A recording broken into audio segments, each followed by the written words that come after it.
Good morning बच्चों, कैसे हैं आप सब लोग। होप सो सब बढ़िया होंगे। तो बच्चों, माई सेल्फ सुधीर सर। बेटा, जो एमएमई 1 की हमारी लेक्चर सीरीज चल रही है, आज हम उसका नेक्स्ट सेक्शन आपके साथ डिस्कस करने वाले हैं। तो जो मेरा नेक्स्ट सेक्शन है वो है 1.5 फ्रॉम सिक्सेडर एंड हैमंड्स की बुक, जो आपको रिकमेंड की गई है वहां से। चलिए जी, तो आज का जो मेरे बच्चों मेरा टॉपिक है वो है फ्यू एस्पेक्ट्स ऑफ लॉजिक। तो एक्चुअली लॉजिकल थ्योरी मैथमेटिक्स में एक थ्योरम्स प्रूफ क्राइटेरिया है। थ्योरम्स प्रूफ क्राइटेरिया क्यों है, थोड़ा समझाता हूं। जब भी हम मैथमेटिक्स में किसी थ्योरम को, किसी बात को प्रूफ करते हैं, तो हम तीन तरीके से प्रूफ करते हैं: डायरेक्ट मेथड, कंट्राडिक्शन या कंट्रापोजिटिव मेथड, और मेथड ऑफ प्रिंसिपल इंडक्शन। तीन मेथड हैं, तीन टेक्निक्स हैं जिनसे हम मैथमेटिक्स में किसी भी चीज को प्रूव करते हैं, राइट। लेकिन उनमें से जो दो टेक्निक है, डायरेक्ट मेथड और मेथड ऑफ कंट्रापोजिटिव और कंट्राडिक्शन, वो दोनों टेक्निक लॉजिकल कनेक्शन से अटैच है, मतलब लॉजिकल थ्योरी से अटैच है।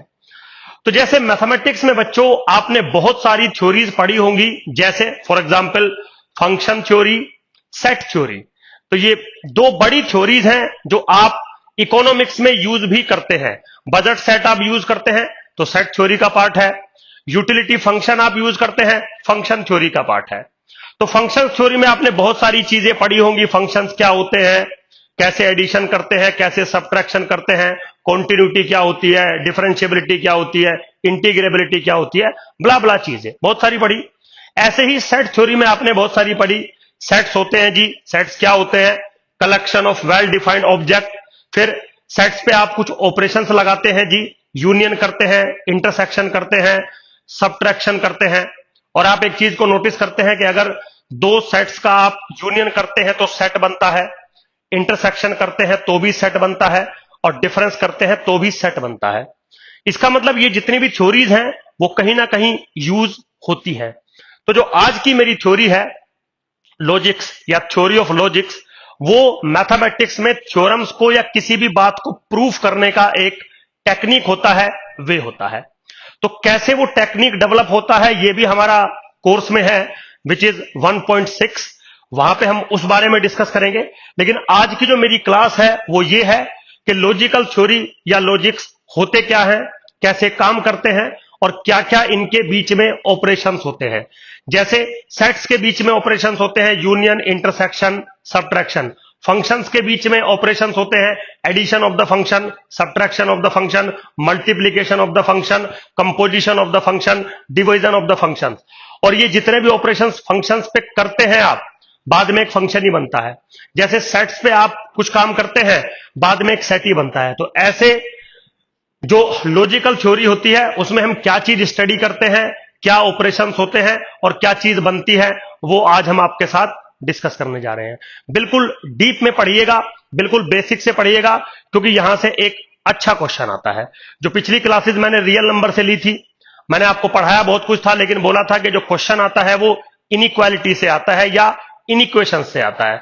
तो वहां पे उस बात को लेकर आपको थोड़ा सा ज्यादा फोकस करना था। चलिए, तो सबसे पहली जो मेरी टर्म है मेरी लॉजिकल थ्योरी के अंदर, वो है प्रपोजिशंस और स्टेटमेंट्स। ठीक है। तो जब भी आप लॉजिकल थ्योरी डेवलप करते हो तो सबसे पहले आपके पास प्रीपोजिशंस या स्टेटमेंट्स होने चाहिए। अब कोई बच्चा पूछेगा, सर स्टेटमेंट्स होते क्या है? मेरे बच्चों, वेरी सिंपल। देखिए, अब अगर आप कोई भी बात कहते हैं, मान लीजिए इंग्लिश में, हिंदी में, उर्दू में, जैसे भी आप अगर कोई बात कहते हैं, उसको हम कहते हैं सेंटेंस, है ना। जैसे my name is Amitabh Bachchan, my name is Sudhir Kumar, तो दिस इज ए सेंटेंस। लेकिन सेंटेंस कभी कभी एक स्पेसिफिक कैटेगरी में बिलोंग करता है। कुछ सेंटेंस ऐसे होते हैं जिनका आंसर दिया जा सकता है यस और नो में। मतलब any sentence which is either yes or no, which is either true or false, which is either accepted or not, accepted or rejected।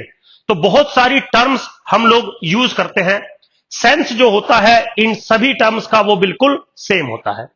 तो कोई भी सेंटेंस अगर आप बोलते हो जिसका आंसर आप यस और नो में दे सकते हैं, दैट इज कॉल्ड स्टेटमेंट और प्रीपोजिशन। जैसे Delhi is capital of India, तो मैंने एक सेंटेंस बोला, बट ये एक्चुअली में स्टेटमेंट है, क्योंकि आप इसका आंसर यस और नो में दे सकते हैं। आप बोलेंगे यस सर।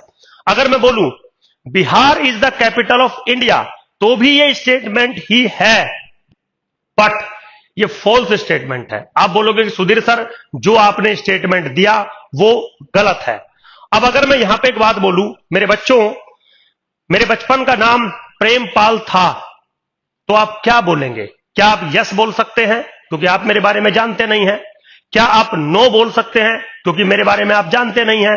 तो आप बोलेंगे सर आइडिया नहीं है, आप जो कह रहे हो हमें समझ में नहीं आ रहा है, मतलब you are not capable to give the answer either in yes और इन नो फॉर्मेट। समझ गए? तो ये जो मैंने बात बोली कि मेरे बचपन का नाम प्रेमपाल था, आपके लिए ये सिर्फ एक सेंटेंस है, स्टेटमेंट या प्रीपोजिशन नहीं है। तो स्टेटमेंट या प्रीपोजिशन का मतलब होता है any sentence which is either true or false. तो दुनिया का कोई भी स्टेटमेंट जो होता है वो या तो ट्रू होता है और या तो फॉल्स होता है मेरे बच्चों। ठीक है, कोई बात नहीं। अब बारी आती है नोटेशंस की। तो यहां तक हमने क्या देखा कि हमारी जो नई थ्योरी हम डेवलप करना चाहते हैं, दैट इज लॉजिकल थ्योरी, उसमें हम जो वर्क करेंगे वो प्रीपोजिशन या स्टेटमेंट्स पर वर्क करेंगे। तो बहुत सारे स्टेटमेंट हो सकते हैं, जैसे सेट थ्योरी में हम किस पे वर्क करते थे? सेट्स पे करते थे। सेट्स कैसे डिफाइन किया था? Collection of well defined object, set हमने बनाया था। ऐसे ही हम यहां पे प्रीपोजिशन स्टेटमेंट्स पर काम करेंगे। What is the statement?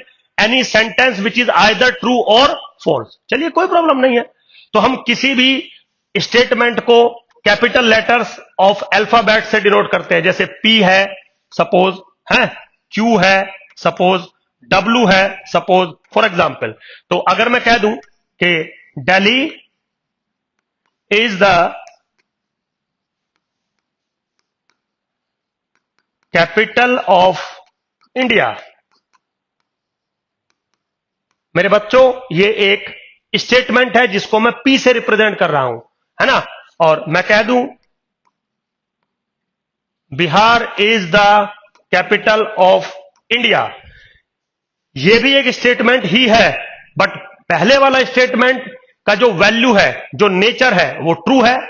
जो दूसरे वाला स्टेटमेंट है Q, उसका जो नेचर है, उसका जो वैल्यू है वो फॉल्स है। डजंट मैटर स्टेटमेंट ट्रू है या फॉल्स, ये मैटर नहीं करेगा। मैटर करेगा कि वो स्टेटमेंट है या स्टेटमेंट नहीं है। तो मेरे बच्चों, हम लॉजिकल थ्योरी के अंदर सिर्फ स्टेटमेंट्स पर या प्रीपोजिशंस पर वर्क करते हैं। तो चलिए जी बता दिया आपको। तो बहुत सारे स्टेटमेंट हो सकते हैं। अब बारी आती है, ये जो स्टेटमेंट्स आपने बनाए, इनमें आप क्या क्या ऑपरेशंस कर सकते हो। जैसे सेट थ्योरी में हम 3 टाइप के ऑपरेशंस कर सकते थे, यूनियन, इंटरसेक्शन और सबट्रैक्शन, और करने के बाद सेट ही बनता था। ऐसे ही जो प्रीपोजिशंस है या स्टेटमेंट्स हैं, उनके ऊपर भी हम 4 ऑपरेशंस कर सकते हैं, और 4 ऑपरेशन करने के बाद एक नया स्टेटमेंट या नया प्रीपोजिशन ही बनेगा। तो सबसे पहले आपको वो ऑपरेशन समझने होते हैं जो हम किसी भी थ्योरी के अंदर कर सकते हैं। तो अगला जो मेरा टॉपिक होगा मेरे बच्चों, वो सेम होगा, ऑपरेशंस ऑन प्रीपोजिशंस या स्टेटमेंट्स। तो मेरे बच्चों, अगर हमें कुछ ऑपरेशंस करने हैं तो सबसे पहले तो हमें मान लीजिए 2 स्टेटमेंट लेने होंगे, P और Q। सपोज P और Q मेरे पास 2 स्टेटमेंट है। अब यहां पे मैं 4 टाइप के ऑपरेशंस कर सकता हूं, conjunction, disjunction, negation and implication. तो ये तो मैंने नाम बोल दिया आपके सामने। अब इनके क्या काम है, ये वर्क कैसे करते हैं, वो मुझे सारा समझाना होगा। लेकिन इतना गारंटीड है कि जब भी मैं कोई ऑपरेशन कुछ स्टेटमेंट्स के ऊपर लगाऊंगा तो मुझे एक स्टेटमेंट ही मिलेगा। जैसे यूनियन अगर हम कुछ सेट का करते थे तो क्या सेट बनेगा ये तो पता नहीं है, वो तो यूनियन की डेफिनेशन पे डिफाइंड करता है, बट कंफर्म एक सेट बनेगा ये गारंटीड है। तो जहां पे जो भी ऑपरेशन हम लगाएंगे 2 स्टेटमेंट्स पर, 1 स्टेटमेंट पर, 3 स्टेटमेंट पर, बहुत सारे स्टेटमेंट पर, तो ऑपरेशंस लगने के बाद वो एक स्टेटमेंट ही बनेगा। बस कंडीशन ये है कि क्या आपको पता है कि किस ऑपरेशन का एक्चुअली में क्या मीनिंग होगा या क्या मीनिंग होता है? बिल्कुल पता होना चाहिए। तो जितना भी लॉजिकल कनेक्शंस है या लॉजिकल थ्योरी है मेरे बच्चों, उन सब में हम सिर्फ और सिर्फ 4 ऑपरेशंस पे वर्क करते हैं। चारों एक साथ लग सकते हैं, 3 एक साथ लग सकते हैं, कोई भी एक लग सकता है, डजंट मैटर, लेकिन हम सिर्फ 4 ऑपरेशंस वर्क करते हैं। कहां पे? लॉजिकल कनेक्शंस में। चारों कुछ इस तरीके से हैं। सबसे पहला है कंजंक्शन। तो मेरे बच्चों, खाली कंजंक्शन लिख देने से काम नहीं चलेगा, मुझे ये आपको समझाना भी होगा, ठीक? तो कंजंक्शन कैसे काम करता है? जैसे शायद आपने देखा होगा, जब आप बचपन में 9th या 10th क्लास में आपको टीचर ने यूनियन ऑफ टू सेट्स पढ़ाया होगा। तो यूनियन ऑफ टू सेट्स का मतलब समझाया होगा कि यूनियन ऑफ टू सेट्स के अंदर वो एलिमेंट कंसीडर होंगे जो या तो ए में हो, या तो बी में हो, या तो दोनों में हो। फिर इंटरसेक्शन समझाया होगा, ए एंड बी दोनों में होने चाहिए। तो पहले तो आपको समझाया जाएगा ना कि भाई किस ऑपरेशंस का क्या मीनिंग होता है और वो कहां लगता है और लगने के बाद क्या बनता है, पहले आपको समझाया जाएगा। फिर आपसे सवाल पूछा जाएगा कि भाई ये करके दिखा दीजिए जो हमने आपको समझाया था। ये रूल होता है दुनिया का। चलिए, तो मेरे बच्चों, सबसे पहले तो जो कंजंक्शन होता है उसको हम ऐसे डिनोट करते हैं या फिर हम और लिखते हैं, ठीक है जी? या तो वी शेप में डिनोट करते हैं या फिर हम और लिखते हैं कंजंक्शन को, ठीक है? तो वो ये कहता है कि अगर पी आपके पास कोई स्टेटमेंट है और क्यू आपके पास कोई स्टेटमेंट है, सपोज जैसे मैंने अभी एग्जांपल लिया था, Delhi is the capital of India, Bihar is the capital of India, तो कोई भी 2 स्टेटमेंट है। वो कह रहा है कि इन दोनों को मिला के मैं एक स्टेटमेंट बनाना चाहता हूं, पी और क्यू। आप ऐसे लिख सकते हैं जैसे आप यूनियन में लिखते हैं ना, है 2 सेट्स का यूनियन करते हैं तो कैसे लिख सकते हैं? A union B. तो आपको नोटेशन को थोड़ा सा ध्यान देना पड़ता है ना कि नोटेशन क्या है। तो मैंने बोला कि आप ऐसे लिख सकते हो इसको। एक सेकंड मेरे बच्चों।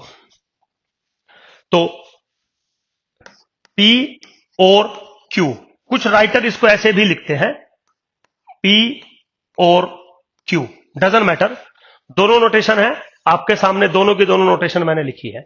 अब इसका एक्चुअली में मतलब क्या होता है? मतलब इसका यही होगा कि पी और क्यू मतलब Delhi is the capital of India और Bihar is the capital of India. तो ये कुल मिला के आप ऐसे लिखें या आप ऐसे लिखें, ये एक स्टेटमेंट बना। Suppose for example I call this statement as W. So basically W आपने एक नया स्टेटमेंट बनाया 2 स्टेटमेंट का कंजंक्शन करके। तो डब्ल्यू क्या बनेगा? Delhi is capital of India और Bihar is capital of India. बन गया, बात खत्म।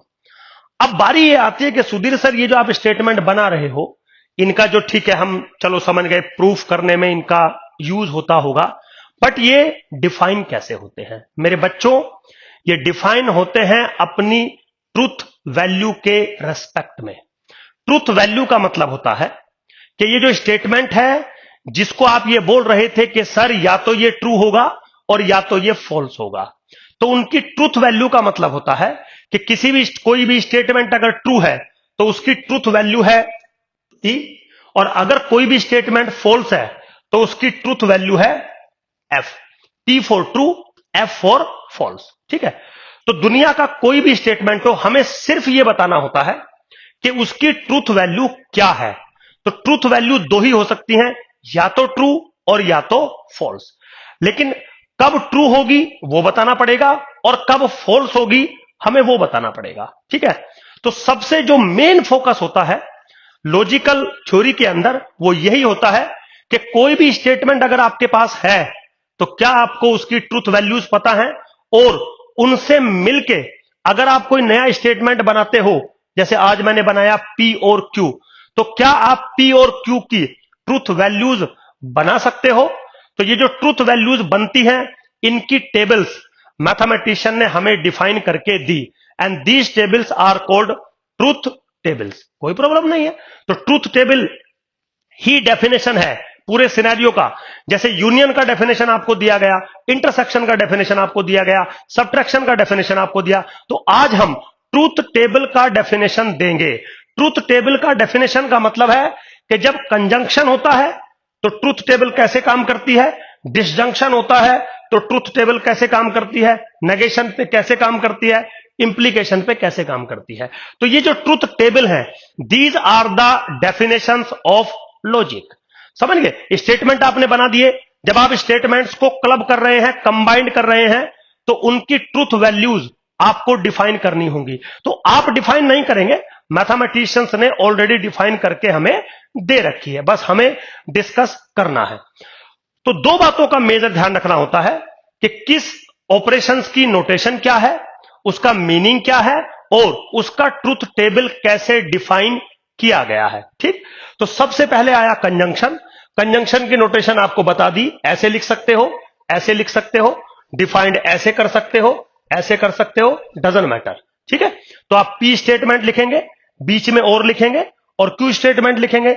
आपका नया स्टेटमेंट बनेगा, आप चाहो तो उसको डब्ल्यू से रिप्रेजेंट कर दो और चाहे तो आप इससे रिप्रेजेंट कर दो, जैसे मर्जी कर दीजिए, मुझे कोई प्रॉब्लम नहीं है। लेकिन इसका क्या ट्रूथ टेबल आपको पता है, तो हमें हर एक का ट्रूथ टेबल पता होना चाहिए। तो चलिए जी, यहां पे हम थोड़ा सा इसका ट्रूथ टेबल मेरे बच्चों एक बार आपके साथ में डिस्कस कर लेता हूं।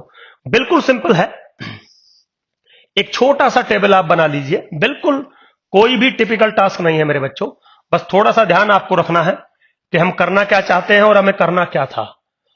इनकी जो ट्रूथ टेबल के जो स्ट्रक्चर होते हैं वो बिल्कुल फिक्स होते हैं, कोई कम ज्यादा नहीं होते हैं। भी आप धीरे धीरे सारी चीजें मैं आपको समझाता हुआ चलूंगा। ठीक, देखिए कैसे। सबसे पहले तो मान लीजिए आपने पी स्टेटमेंट लिखा, आपने क्यू स्टेटमेंट लिखा और पी और क्यू आप नया स्टेटमेंट बना रहे हैं। तो इस टेबल के अंदर तीन स्टेटमेंट है, पी स्टेटमेंट एक है, क्यू स्टेटमेंट एक है और पी और क्यू आपने बनाया। अब इसकी ट्रूथ टेबल मैथमेटिशियन डिफाइन करते हैं। तो वो क्या कहते हैं, सबसे पहले देखो, ऐसा हो सकता है कि पी भी ट्रू हो और क्यू भी ट्रू हो। यस, बिल्कुल पॉसिबल है। ऐसा हो सकता है कि पी तो ट्रू हो बट क्यू फॉल्स हो, बिल्कुल पॉसिबल है। ऐसा हो सकता है पी फॉल्स हो और क्यू ट्रू हो, बिल्कुल पॉसिबल है। ऐसा हो सकता है पी भी फॉल्स हो और क्यू भी फॉल्स हो। तो सबसे पहले तो पी और क्यू के जितने भी पॉसिबल सिनेरियोज हो सकते हैं वो सब हमने लिख लिए, इसके अलावा और कोई भी सिनेरियो नहीं हो सकता। अब बारी आती है कि पी और क्यू का जो ट्रूथ वैल्यू है, पी के और क्यू के रेस्पेक्ट में वो क्या डिफाइन होगा। तो मेरे बच्चों, मैथमेटिशियंस डिफाइंड एज, अब ये सब कुछ मैथमेटिशियन ने डिफाइन किया है, सुधीर सर का इसमें कोई लेना देना नहीं है। तो वो कहता है कि पी और क्यू अगर दोनों ट्रू हैं तो पी और क्यू की जो ट्रूथ वैल्यू बनेगी वो कंफर्म टी बनेगी। चलो कोई दिक्कत नहीं है। अगर पी ट्रू है और क्यू फॉल्स है तो भी इसकी वैल्यू ट्रू ही बनेगी। अगर पी फॉल्स है और क्यू ट्रू है तो भी इसकी वैल्यू ट्रू ही बनेगी। अगर दोनों फॉल्स है तो इसकी वैल्यू कंफर्म फॉल्स बनेगी। Means what, the truth value of P और Q, the truth value of P or Q is false only when both P and Q are false. That's it. Simple बिल्कुल। मतलब P और Q जब आप statement बनाएंगे तो P और Q हमेशा ट्रू होगा, या तो P ट्रू हो और या तो Q ट्रू हो या तो दोनों ट्रू हो। अगर दोनों फॉल्स है तो ही P और Q फॉल्स हो सकता है, बिल्कुल सिंपल। तो ये आपको याद रखना है। ये मेरे बच्चों बहुत सारी दुनिया की जगहों पर यूज होता है। अभी धीरे धीरे आप चीजों को समझोगे, डायरेक्ट मैं एक क्लास में आपको इतना डीप में नहीं लेके जाना चाहता, पहले धीरे धीरे आप चीजों को समझिए, है ना। देखिए एक एग्जांपल देता हूं। मान लीजिए आपने दो ट्यूबलाइट लगाई, अगर थोड़ा बहुत आपने फिजिक्स पढ़ा होगा, दो ट्यूबलाइट आपने कुछ ऐसे लगाई। सपोज ये आपने दो ट्यूबलाइट लगाई, इसको हम बोलते हैं पैरेलल ट्यूबलाइट्स। तो एक ट्यूबलाइट आपके पास ये है और एक ट्यूबलाइट आपके पास ये है। सपोज फॉर एग्जांपल इस फॉर्मेट में है, इस फॉर्मेट को हम कहते हैं पैरेलल सीरीज। समझ गए? तो मेरे बच्चों, अगर यहां से करंट पास हो रहा है और यहां से करंट पास नहीं हो रहा है, तो भी यहां पे करंट पहुंच जाएगा, कंफर्म गारंटी है। मींस अगर आपका करंट यहां से पास हो रहा है और यहां से पास नहीं हो रहा है, तो भी यहां से आपका करंट पास हो जाएगा, कंफर्म गारंटी है। तो या तो ये ट्रू हो जाए, या तो ये ट्रू हो जाए, या तो दोनों ट्रू हो जाए, वैल्यू ट्रू हो जाती है। ये फिजिक्स में पढ़ाया जाता है, रूल है ये, बहुत मतलब ठीक है, डेप्थ में है ये चीजें। लेकिन अगर आपका ट्यूबलाइट ऐसे लगा हुआ है, ऐसे लगा हुआ है आपका ट्यूबलाइट, समझ गया ना, ये कुछ और फॉर्मेट है। अगर यहां पे करंट जा रहा है और यहां पे करंट नहीं जा रहा है, तो आगे करंट नहीं जाएगा। यहां पे आगे करंट तभी जाएगा जब दोनों में करंट जाएगा। आप समझिए। तो हो सकता है एग्जाम्पल आपको थोड़ा सा कम समझ में आया हो, क्योंकि फिजिक्स का एग्जाम्पल था, बट ये दुनिया की जितनी भी थ्योरीज है, उन सब में कोई भी चीज अगर मुझे प्रूफ करनी होती है, तो वो सिर्फ और सिर्फ लॉजिक से प्रूफ होती है। और वो लॉजिक मतलब कोई लॉजिक नहीं लग रहा है, लॉजिक मतलब ट्रूथ वैल्यूज या ट्रूथ टेबल से हम सारी चीजों को मेरे बच्चों डिफाइन करते हैं। ठीक, तो ये था कंजंक्शन, जिसका ट्रूथ वैल्यूज या ट्रूथ टेबल हम इस तरीके से डिफाइन करते हैं। कोई प्रॉब्लम नहीं है बिल्कुल भी। चलिए जी, अब आगे चलते हैं मेरे बच्चों। सेकंड है मेरा डिसजंक्शन। तो बिल्कुल सेम बात, डिसजंक्शन को डिनोट करते हैं ऐसे या फिर एंड। ठीक है, तो कैसे करेंगे? Delhi is capital of India and Bihar is capital of India, ऐसे स्टेटमेंट बनेगा। तो जो नया स्टेटमेंट बनेगा डब्ल्यू, वो क्या स्टेटमेंट बनेगा नया? पी एंड क्यू, या तो ऐसे लिखो या फिर लिखो ऐसे, पी एंड क्यू। ठीक है, तो जहां और लिखा हुआ था अब वहां एंड आ जाएगा। चलिए, कोई प्रॉब्लम नहीं है। तो या तो आप स्टेटमेंट का और कर सकते हो, या तो आप स्टेटमेंट का एंड कर सकते हो। जो भी आप करना चाहते हो वो आपके ऊपर डिपेंड करता है, मेरे ऊपर नहीं करता है। मेरा काम है आपको यह समझाने का कि इसका जो ट्रूथ टेबल है, जो ट्रूथ वैल्यूज है, वो कैसे डिफाइन होंगी। मेरे बच्चों, बिल्कुल एकदम इजी टास्क। फिर से वही टास्क कि आपने एक सिंपल सा जो है टेबल बनाया, पी ले लीजिए, क्यू ले लीजिए, पी एंड क्यू ले लीजिए, है ना। तो पी हो गया, क्यू हो गया, पी एंड क्यू आपने डिफाइन कर दिया। जितनी भी पॉसिबिलिटीज हो सकती है, 4 पॉसिबिलिटीज हो सकती हैं, तो चारों पॉसिबिलिटीज को मैं एक बार आपके सामने लिख लेता हूं।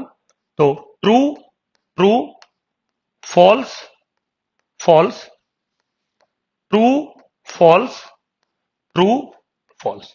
अब बारी आती है पी एंड क्यू की। तो पी एंड क्यू का रूल है, जो अभी मैं फिजिक्स वाली बात बता रहा था, कि अगर पी एंड क्यू दोनों ट्रू हैं, तभी जो डिसजंक्शन होता है वो ट्रू होगा, अदरवाइज नॉट। तो पी और क्यू अगर ट्रू है तभी ये ट्रू होगा, अदरवाइज जितने भी केसेस हैं सब में ये फॉल्स होगा। तो पी एंड क्यू जो स्टेटमेंट आप बनाओगे, this is true only when both P and Q R true, that's it. तो हर एक चीज का कोई ना कोई मतलब होता है।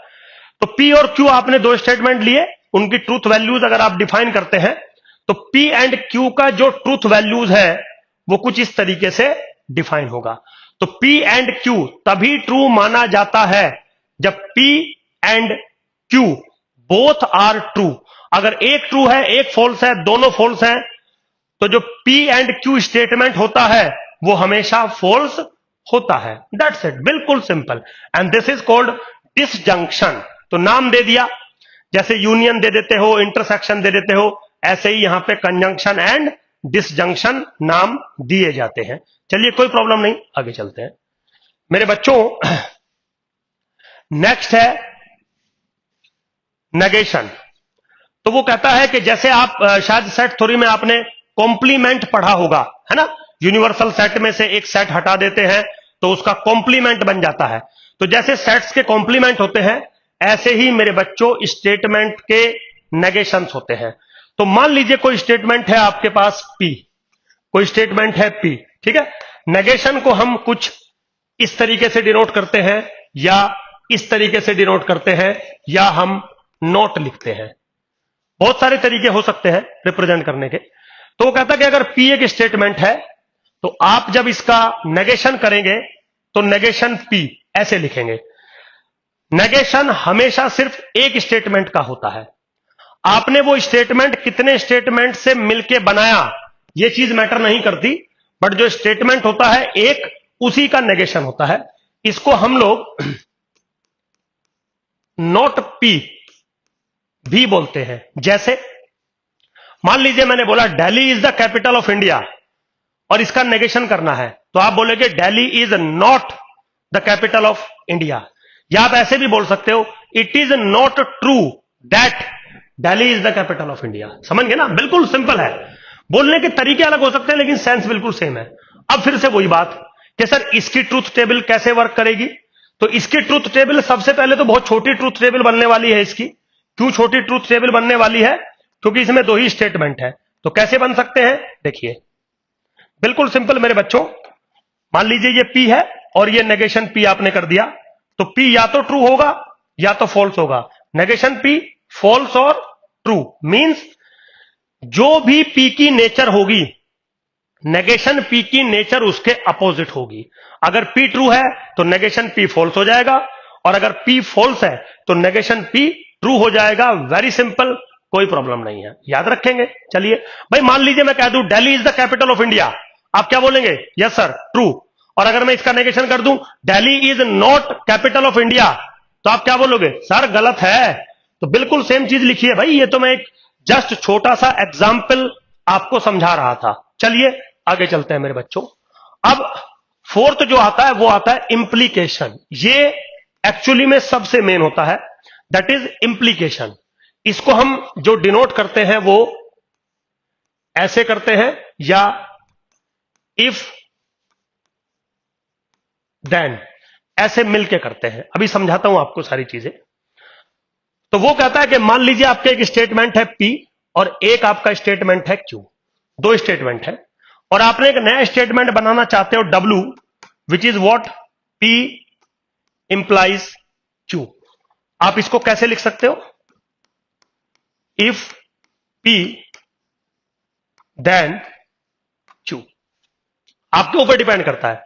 आप ऐसे स्टेटमेंट लिखिए, रिप्रेजेंट करिए, आप ऐसे स्टेटमेंट का रिप्रेजेंट करिए। एक नया स्टेटमेंट बनेगा, मैं उसको W कह रहा हूं, जो है इंप्लीकेशन। इंप्लीकेशन का मतलब है P इंप्लाइज Q, मींस हमने एक स्टेटमेंट को दूसरे स्टेटमेंट पर इंप्लाई कर दिया। क्या कह दिया हमने? If Delhi is capital of India then Bihar is capital of India. समझ गए? मतलब इफ इंप्लाइज, हमने एक स्टेटमेंट को इंप्लाई कर दिया दूसरे स्टेटमेंट पे। जैसे टेक्निकली अगर आप देखें, एक स्टेटमेंट शायद आपने 12th क्लास में पढ़ा होगा, if function is differentiable then it is also continuous.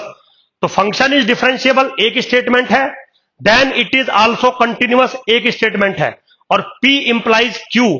आप मुझे बोल रहे हैं कि sir if function is differentiable then it is continuous, तो इंप्लाई आप करते हैं। तो दो स्टेटमेंट हमको लेके हमने एक नया स्टेटमेंट बनाया, इंप्लीकेशन स्टेटमेंट, जिसको हम इंप्लीकेशन कहते हैं। P implies Q। अब फिर से वही बात आती है मेरे बच्चों कि इसकी ट्रूथ टेबल कैसे वर्क करेगी। मेन काम ट्रूथ टेबल का है, बाकी और किसी चीज का मेन काम नहीं है। देखिए कैसे।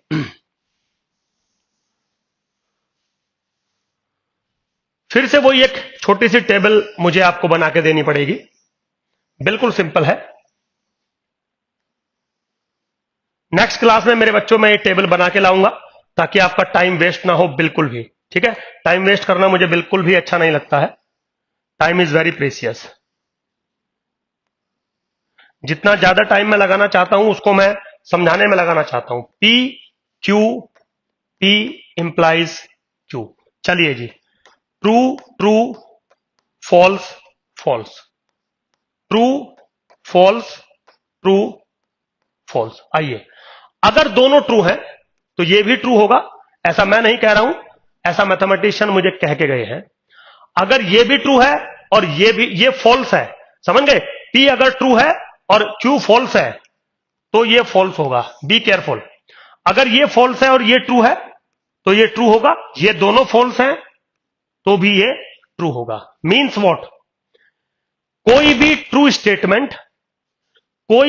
स्टेटमेंट फॉल्स स्टेटमेंट पर इंप्लाई नहीं किया जा सकता। अगर आप ट्रू स्टेटमेंट को फॉल्स स्टेटमेंट पर इंप्लाई कर रहे हैं तो आपकी वैल्यू कंफर्म फॉल्स आने वाली है। तो जो P इंप्लाइज Q है ना मेरे बच्चों, ये P इंप्लाइज Q का जो ट्रूथ टेबल बनेगा वो क्या बोलेगा कि P implies Q is false only when P is true and Q is false, otherwise P implies Q is always true. तो दोनों ट्रू है तो भी P इंप्लाइज Q ट्रू बनेगा। एक ट्रू है पहले वाला और दूसरा फॉल्स है तो P इंप्लाई Q फॉल्स बनेगा। पहला फॉल्स है तो दोनों में से Q चाहे ट्रू हो चाहे फॉल्स हमेशा वैल्यू ट्रू बनेगी। यहां पे मेरे बच्चों जो P है उसको हम एंटीसीडेंट पार्ट कहते हैं और जो Q है उसको हम कंक्लूजन पार्ट कहते हैं। कहने का मतलब है ये नाम है, आप कुछ और भी कह सकते हो, मुझे कोई ज्यादा प्रॉब्लम इसमें होने वाली नहीं है। ठीक, तो P इंप्लाइज Q मतलब इंप्लीकेशन थ्योरी सबसे ज्यादा मेन होती है आपने लोगों के लिए, सबसे ज्यादा इंपॉर्टेंस ये रखती है in the theory of logic. वैसे तो चारों ही होते हैं, चारों के बिना ये चलेगी नहीं थ्योरी, बट सबसे ज्यादा फोकस हम लोग इस पे करते हैं, P इंप्लाइज Q पे। तो मेरे बच्चों दुनिया का जितना भी लॉजिकल थ्योरी डेवलप होगा उसके अंदर सिर्फ ये 4 ऑपरेशंस लगाए जा सकते हैं, conjunction, disjunction, negation and implication. अब बारी आती है कि और बहुत सारे ऑपरेशंस भी आप लगाएंगे, लेकिन वो जो बहुत सारे ऑपरेशंस होते हैं ना मेरे बच्चों, वो बहुत सारे ऑपरेशंस कुछ अलग ऑपरेशंस नहीं होते, इन्हीं चारों से मिलके बनाए जाते हैं। जैसे फॉर एग्जांपल मान लीजिए कभी आपने किया सेट थ्योरी में A यूनियन B का कॉम्प्लीमेंट, तो A यूनियन B का कॉम्प्लीमेंट क्या है? आपने दो ऑपरेशंस एक साथ लगाए हैं, तो दो ऑपरेशंस कभी भी एक साथ तो लगते नहीं है। तो आपने जब ये किया होगा तो आपने पहले दो सेट का यूनियन किया होगा, करने के बाद फिर आपने कॉम्प्लीमेंट लगाया होगा। ऐसे ही हम यहां पर भी लॉजिकल थ्योरी के अंदर भी बहुत सारे ऑपरेशंस एक साथ इंप्लाई करते हैं। तो वो एक साथ नहीं होते, वो एक एक करके मिलते हैं, लेकिन आपको लास्ट में ऐसा दिखाई देगा कि एक साथ ही हो रहे होते हैं। तो उनको भी हम थोड़ा सा डिस्कशन करेंगे, लेकिन वो कोई अनदर कैटेगरी नहीं होती, वो बहुत सारे जो कैटेगरी हमने डिफाइन करी 4, उनको मिला के बनाया जाता है। सवाल वहां पर भी यही रहेगा, क्वेश्चन वहां पर भी यही रहेगा कि ये जो आप बना रहे हो इसकी ट्रूथ टेबल क्या बनेगी। जैसे क्वेश्चन यहां पे भी यही था कि अगर मैं दो सेट का यूनियन करके कॉम्प्लीमेंट कर दूं तो उसके अंदर कौन से एलिमेंट आएंगे, यही तो सवाल था। ऐसा ही अगर मैं 2 बार इंप्लीकेशन कर दूं, फिर नेगेशन कर दूं, डिसजंक्शन कर दूं, तो उसका ट्रूथ टेबल कैसे बनेगा, कैसे डिफाइन होगा। वो जो अगले वाले ट्रूथ टेबल हैं वो आप खुद से भी डिफाइन कर सकते हो। क्यों? क्योंकि इन चारों के ट्रूथ टेबल मैं आपको बता चुका हूं। तो बिल्कुल सिंपल है मेरे बच्चों, कोई भी टिपिकल टास्क बिल्कुल भी नहीं है। तो ये सारे काम हम अब नेक्स्ट क्लास में डिस्कस करेंगे। तो नेक्स्ट क्लास में हम 2 वे इंप्लीकेशन से मेरे बच्चों स्टार्ट करेंगे। होप सो आपको चीजें समझ में आएंगी। Thank you very much, bye.